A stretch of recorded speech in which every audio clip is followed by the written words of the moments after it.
If you watch my rat channel, you may have seen the video I made back in November to explain why I hadn't been making any videos.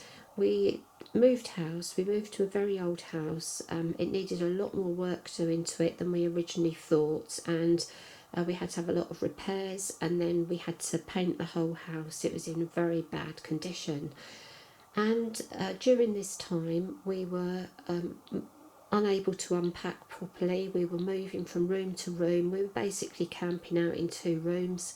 At one stage, we just didn't know how long it was going to take, and that we had so many delays. It was a bit of a nightmare. We also didn't have any internet, which was very unfortunate, because we did arrange internet before we moved. It just didn't happen, that we couldn't get connected.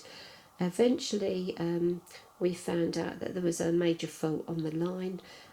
We got some wireless internet where I was able to post the video on my rat channel, but it just was so much effort involved in trying to actually post anything. The internet kept cutting out every few minutes. But thankfully now we have internet. I actually have a place to do some recording, and I can catch up with all the art videos that I want to watch, and talking to people about art, and actually have a place to sit and draw and to paint. Even though I don't have a storage, I'm half unpacked in my art room. I've got my pens out and my trolleys, and I've got some of my paper, and it is getting better, so I will be making videos on a regular basis now. I was very upset when Inktober came around and we still got workmen in the house. I wasn't unpacked. I was sitting at a tiny little folding table with a folding chair in a corner of a room while workmen were hammering about replacing a floor in the room next door. I couldn't find my Pitt pens. I labelled all my boxes, I numbered my boxes, I had a book with everything written down, but where we had to keep moving things from room to room, my box with my Pitt pens that I love to use for Inktober had got buried behind lots of other boxes, and I just couldn't get to them. And I didn't know which room they were in. It was just an absolute nightmare. I did find another box of pens. I found some Zig pens that I haven't used for absolutely ages, my art and graphic twin pens. I found the Zebra mild liner pens, which are highlighters. I don't use very often, but I found them. And I always have a Faber-Castell Pitt artist pen, the XS is in my bag with a little sketchbook at all times, so I was fine with that. Luckily the Zig pens, although I haven't used them for a long time, the caps were all nice and tightly, and nothing has dried up. It's all fine. They've all been stored horizontally and luckily packed so that they were packed securely. So I decided, okay, nothing for it, I'm just going to go and have to be a bit experimental. I had some A5 pads with me of paper. I got my Clairefontaine paint on. I really like the Clairefontaine paint on pad, especially the ones with the different colours paper. And I use the Frisk Mixed Media 250 GSM. That's probably my go-to paper for experimenting. Also do quite a few of my finished pictures on that as well. I think it's a great all-round paper. So I had those. I had some of my Peter Pauper artist tiles because I like to do Zentangle. And I had a couple of other little sketchbooks that I'd packed into a bag that I brought with me, so I knew exactly where they were.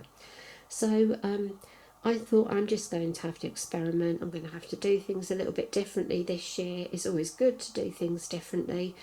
So the first thing I decided to do was I'm going to have to look at the colours I've actually got, because I didn't have all of the Zig pens. I had some colours. Luckily I had a lot of colours that were what I would call autumn colours. So this is the Zig. It's the art and graphic twin. So you've got a brush nib at one end, and you've got the little small pointed nib at the other end for your fine details. And this is the Zebra mild liner, which is actually a highlighter pen, a highlighter, and very transparent, so you can layer up your colours very nicely. And you will have seen this in my other videos. This is my Faber-Castell Pitt XS, my fine detail pen. So the first thing I did was to just go through the colours I've got. Now, I didn't have my colour swatch book that I use. I have a loose leaf book that I put my colour swatches in, but that was packed in with the bigger sketchbooks. So I just did some little rough squares. I didn't have to be neat and tidy. This is just for me. I can always put these colours into my Inktober folder at a later date. I tend to always write down on the back of my pictures, or in a separate little index, I'll list the picture and I'll write down what pens I used, the paper I used, and the colours I've used. I've got them for future reference then, but this was just a rough reference for me. So I've got the zig colours here and the zebra colours here, and I've also got some other colours up there, which is for a hydrangea leaf. And then on here I just was playing about with the browns and the greens and the oranges again, just to have a little look at. So for Inktober I didn't follow any prompts. I decided I'm out in the countryside, I'm surrounded by leaves and trees and plants. I like to do plants. I like to paint and draw plants. I love the patterns that you get. I can use the patterns with plants and leaves in my Zentangles as well. So the first thing I did was got out some different papers that I had brought with me, and these are not finished pictures. I must say to you, please don't think this is my finished artwork. This is just the practice work I'm showing you today. I will show you the finished pictures another day. But the first thing I did, I decided I'm not going to draw any realistic leaves here. I'm just going to draw a generic type leaf shape, rough shapes that you would find of leaves, and I'm just going to concentrate on the autumn colours. So I've just very roughly with the Zig pen, I haven't even done this neatly, I've just very quickly just put some colours in different stripes just to see how the colours might look together.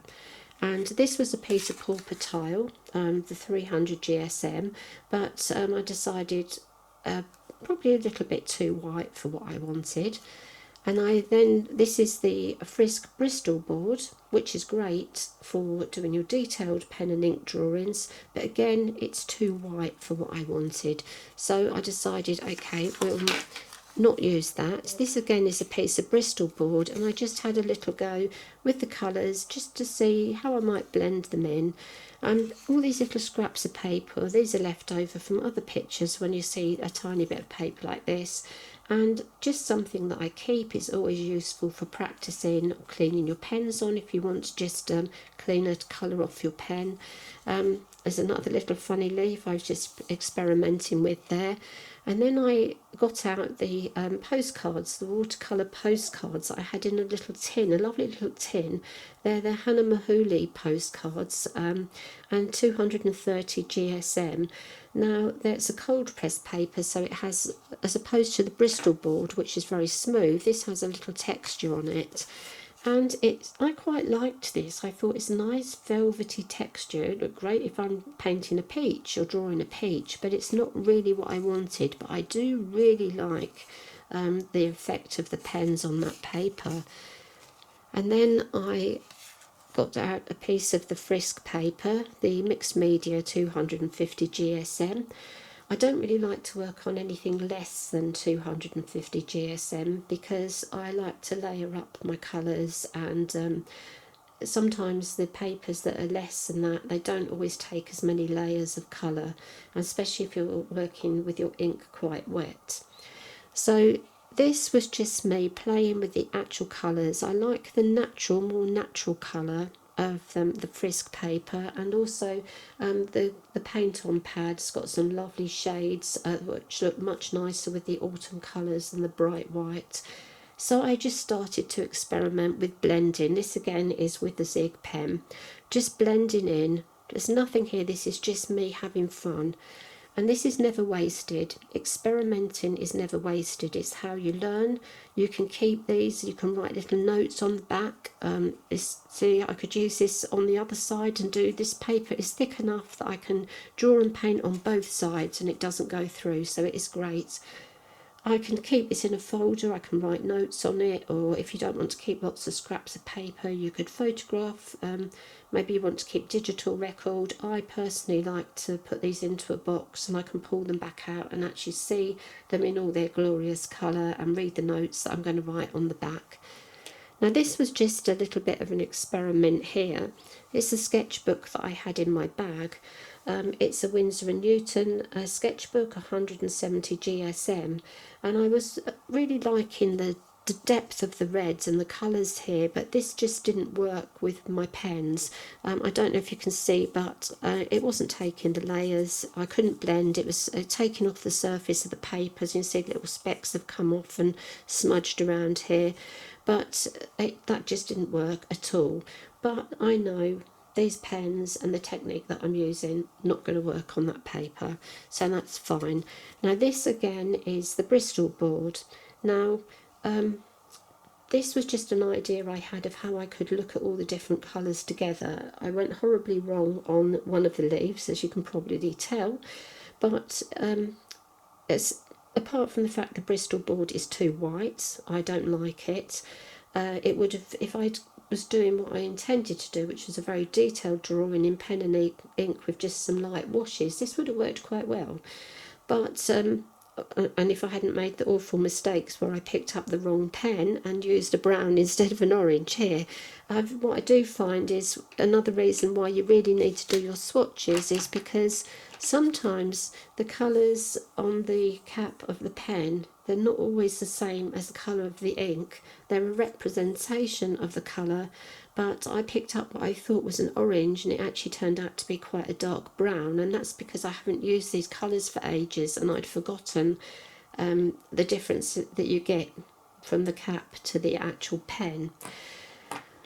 So I just had a real fun with this. I was very rough, very quick. I was just splodging on and blending in so quickly. I wanted to see how the ink would blend in, and you can see here, if you work very quickly with 2 or 3 colours, you can get a very soft effect, and that was working quite well.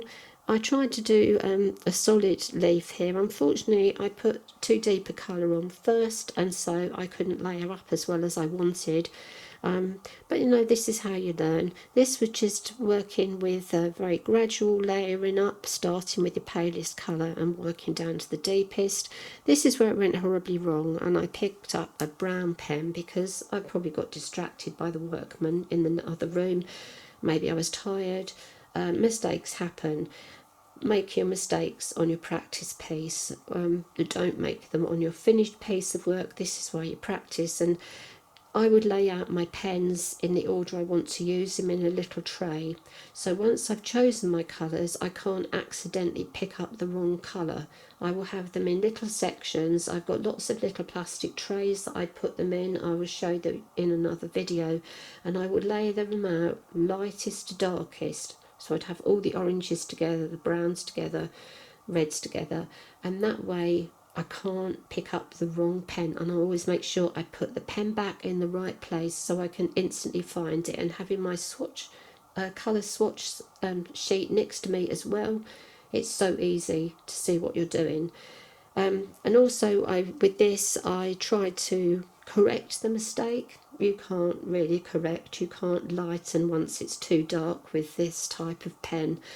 I was just making things worse and worse, and in the end I thought, just stop, don't do it again, don't be scared to make mistakes. So this was an experiment. I had fun experimenting with it. I remembered, you know, how great these pens were, but it's just learning to use them. Every ink pen works slightly differently, blends slightly differently, and the only way you're going to really get to find out is to draw with them, to try them on different papers, to not be scared to experiment. Now in the next video I will show you the pictures I did manage to finish. I only did a few finished ones, but I will show you in the next video.